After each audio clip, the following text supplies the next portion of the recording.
Do you know why they call this a fire truck? Because this truck is fire! We set out to make this the party bus of fire trucks, and I gotta say, we more than succeeded. I'm talking 27 speakers, 1,620 watts of power, and of course, full Dolby Atmos, making this the best fire truck for music, movies, and yes, of course, my friends, games.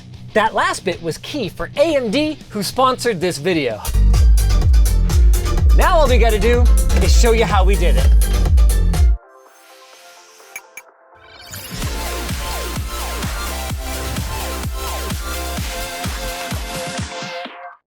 Good gravy!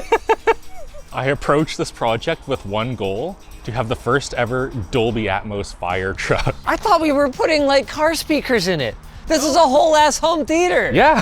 Where are you gonna put 2 subs? We're getting a bit ahead of ourselves, but yeah, we have about 1,600 watts worth of speakers here, 27 of them to be exact, and it's gonna rock. I don't even know where to begin with you sometimes. This is a better AV receiver than I have at my house. Well, it's gonna be in your fire truck now.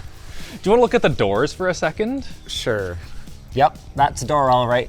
Yeah, to answer your first question about why we didn't just use car audio speakers, it's because those require, you know, a door to be, I don't know, like this wide, something like that. Most car doors are like 8 inches or so. Oh wow, this is not. Yeah, if you look, the usable door card for this is that thick. Oh, I had no idea. Yeah, so there's just literally nowhere to put speakers on this, and also even if we did, it's not sound gonna like trash. Yeah, it would sound terrible. That's why we're using the KEF T series. These are very nice speakers, but also very thin speakers. Oh my God, Alex. Those I can figure out how we would mount. This, where are we supposed to put this? Yeah, Why'd you get so many of the big ones? I asked KEF for all the little ones, but it turns out they only had the big ones in stock. So these we got special ordered in, and the rest are all going to be huge. It's going to be so funny. Oh, I think I'm picking up what you're throwing down though. Yep. Right there, right? Right there, right up here. Of course, that's only 3 channels so far. To get the full Dolby Atmos experience, we're gonna need surrounds, and we're also gonna need heights. Are you planning to ceiling mount these? Yeah. I'm thinking maybe here for the surrounds, just on the back here. Well, those are the rears. Oh, we're gonna have rears and surrounds? Yeah, so maybe they can go like back here for the most like differential rear fill. Oh, okay, well in that case, we could just go like that too then. Oh, I guess so. Yeah, like they can just go right here. It doesn't even matter because we already have our sides. Which is all fine and good, bud. But where the devil are you planning to mount these subwoofers? They're not compact at all. No, it's going to be a problem. I originally wanted the 10-inch ones that actually kind of make sense for the space, but KEF were very insistent that the 12 is much better and will deliver much better bass for us. So you got 2 of them? I have no idea what he's planning. Like a lot of the time, we've reviewed the script and pretty much aligned on the plan. Where the hell is this supposed to go?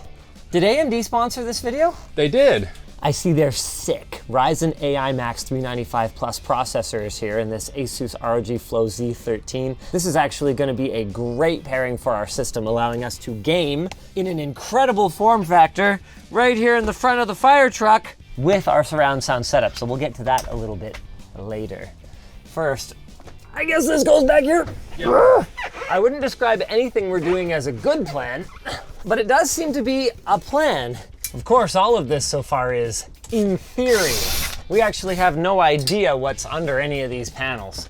Is the cabin heat handled by just plumbing engine coolant up here and blowing it through a heat exchanger right there? Pretty much, yeah. So where are these plumbing lines going? They just go... I guess down there. Yeah, they just go... That's why this has this piece, Alex. Oh. It's a shroud here for the plumbing lines for the cabin heater. Brilliant. Oh, and we can probably just put all our wires straight up through there. That we can. Super easy. That's awesome. Okay, he's just going ham. He's gone ham now. So it looks like that the construction is this stuff, some foam, and some plywood. It's all glued together and the plywood is what's screwed in. So if we want to get it down, the plywood gets ouched. which I think I'm okay with. How is that the conclusion you're drawing? In a lot of cars, the quality of your components of your sound system matters a lot less than just simply how much you're able to treat it. Like our amplifier here has 0.08% harmonic distortion. That does not matter at all if everything is rattling all to heck. So we're going to take everything apart, sound deaden as much as we can, and hopefully it won't sound like, well, a big old rattly fire truck. Turns out the inside of the doors were completely covered in wax, which is good because it prevents rust, but it's not so good if you want to add sound deadening, because I would need to spend the next 2 days doing that. So instead, we're only going to sound deaden the interior door panel, which probably will get us most of the way there anyway. The first thing you want to do when you are sound deadening is just to clean everything off. If you have a bunch of dirt underneath your sound deadening, well, you won't have sound deadening very long because it's going to all fall off. The sound deadening is just some butyl rubber with some aluminum foil on the back. It is really important to wear some cut-proof gloves when you're doing this. For a large sheet like this, I could probably get away with it, but when you're getting it in little nooks and crannies, this aluminum tape will cut your fingers and it will hurt a lot. Once you have the panel roughly affixed, you want a roller like this so you can go through and make sure it's all super firmly attached. Even just covering a bit of it should make a really big difference. Yeah, you can really hear it already.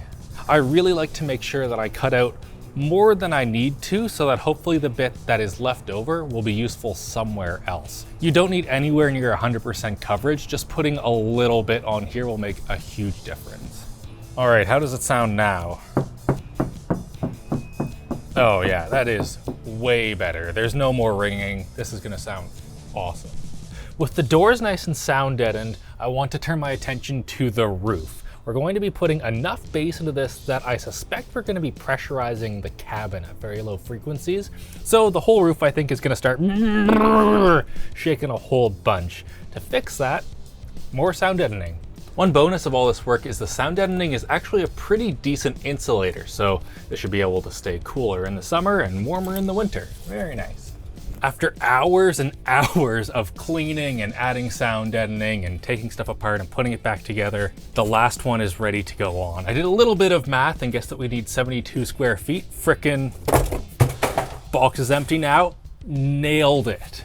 This is gonna go up and then we can start actually thinking about speakers.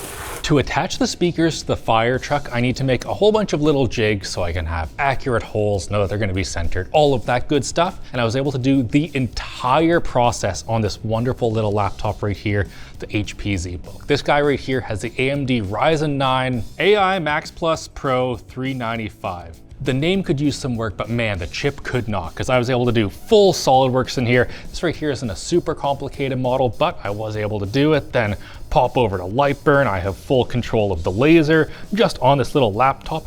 Has USB-A, love that. And now I can just throw this onto the laser and boom, we have our guides. It's finally time to start attaching some speakers. So I'm thinking this one's going to go right about there. So I can place it just like that and then figure out where my template needs to go right there. Now, one thing you might be thinking is that this speaker would sound better if I was to turn it so it was facing directly at me, but that isn't so much the case. You will get the flattest response out of a tweeter if it is pointed directly at you, but you will also get the largest change when you move around if it is pointed directly at you. So having it like 20, 30 degrees off here should mean that it'll be very consistent sounding everywhere that your head ends up going. Before mounting each speaker, we are going to want to first add a little bit of foam tape on the outside just so it doesn't rattle around on all of the metal crap that we have. And one final step before attaching it forever is just putting on a little bit of loom tapes. This stuff is just really good for vibrations and stuff like that. We don't want this hole right here slowly wearing a hole through our wire and killing our whole sound system. First speaker is attached. How solid is it? Fire truck going over some bumps. She's not going anywhere. Beautiful. For speakers like this one right here, I originally had a bunch of inventive ways using 3D scanning or 3D printing and whatever. Now I'm just gonna drill some holes straight through the truck.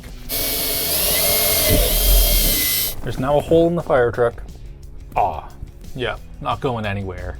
It is subwoofer time, finally.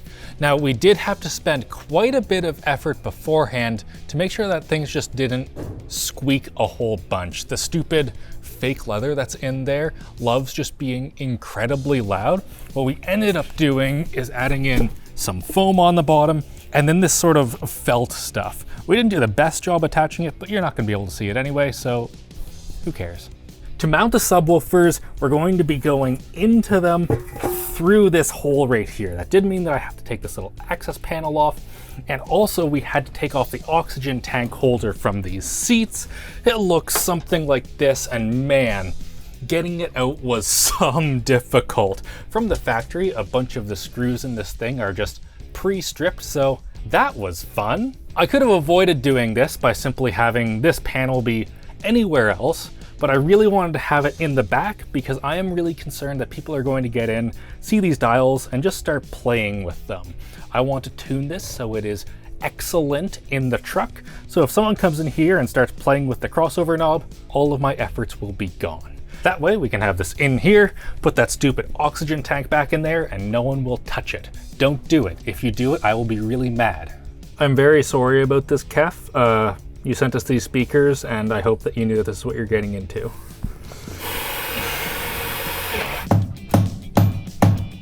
Oh man, she is solid. That is... I can see it flexing on the bottom. Oh, like you can see the truck flexing? Yeah. Oh, hell yeah. With the headliner attached, we can plug in the speakers. Our polycarbonate speaker mount can then get attached. And then full send a self-tapper into the roof so it can never come off. Why is there nothing there? We're putting a hole through the roof. Always make sure to deburr your holes. If someone touches it, like everyone will be when it's up here, you don't want them to get cut.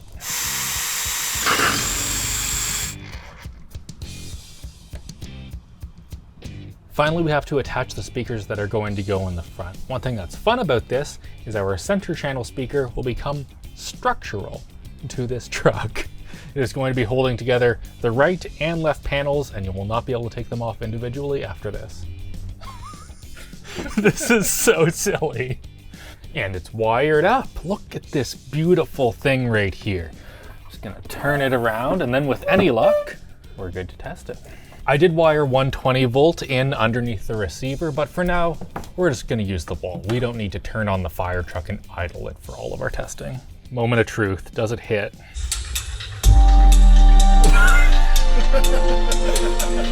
This is going to be ridiculous.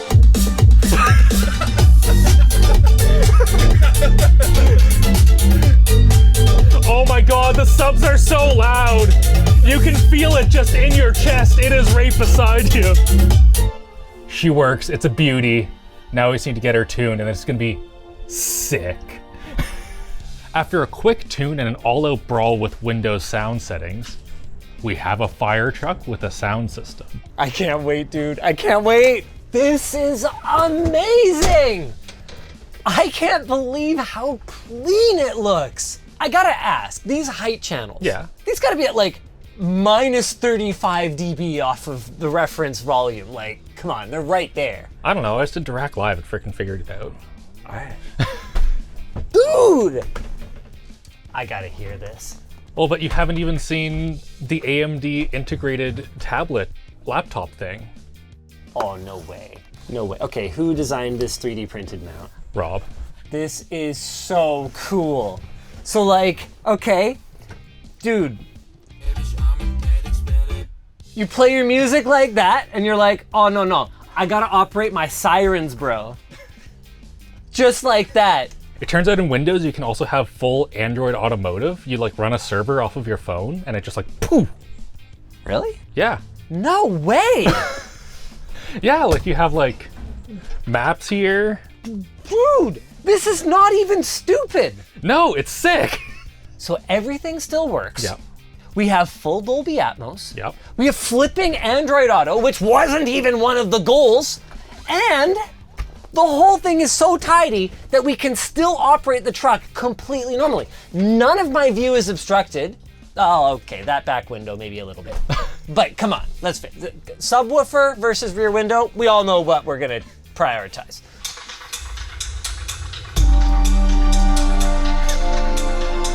This is nuts.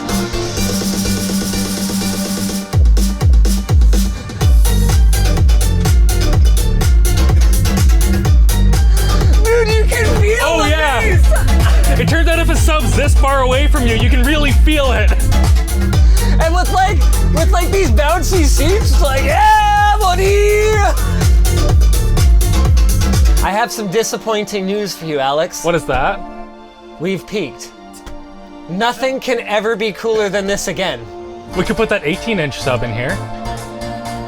Okay, the thing that stands out to me most though is not even like how big the bass is or whatever. Obviously, any idiot can put a gigantic subwoofer in a car. We all know that idiot, right? Hey, mine sounds great. But that is exactly it. What stands out to me is how not actually ass it sounds. It sounds awesome. I'm really impressed with these flat panel speakers too. Oh yeah. I have no idea what I was expecting, to be honest with you, but not this. You have to imagine pulling up beside someone at a red light with the windows down in this car. Absolutely bumping it. Oh, that's so good. This is crazy. Okay, I think I'm over headphones. I was the kind of guy back in my teenage years, early 20s, who literally had 5.1 surround around my desk at home. Alex, I think it's time to go back. Oh, 100%. Near field speakers like this, I haven't tried this in years. Not with modern processing. This is insane. I owe Alex and the team an apology. I did not believe in this project. I thought it was going to be like you know, whatever. It sounds sick. I'm trying to think of a setup that I have listened to in memory that sounds better than this. I can't come up with one. Have we gamed on it? We haven't. Oh, I feel like we gotta. It has Strix Halo. You Sure can does. game. You can totally game. Thank you, AMD. I think Strix Halo is low-key AMD's best product in like years. The fact that this is a full-fat, modern-gen console-grade gaming experience in this is nuts. Everything sounds so much more epic. I can hear exactly where cars are behind me, which I was really not expecting with the speakers so suboptimally positioned. I'm loath to use the P word to describe anything, but this may be just perfect gaming audio. This is intense. It's so immersive. Even though I'm on a smaller screen, it is amazing what immersive surround sound does to an experience. And like, normally the rumble of the controller feels kind of cheap and cheesy, you know? But with that much bass behind it, it's great for everything. You know what else is sick? AMD? All of your guys' great ideas that you're gonna post in the comments under this video for us to continue to pimp the crap out of this thing. Alex was pitching using the fold down doors on the sides to have like TVs, lawn chairs, like the whole 9 yards for like, what, like tailgate gaming or what are we even? All right, we'll see. We'll see about that one. But we're gonna do something, and probably with the help of our sponsor, AMD. If you guys enjoyed this video, why not check out the unboxing where we first got hands-on with this, or if you want to check out some more AMD upgrade shenanigans, you can check out one of our ultimate AMD upgrade videos.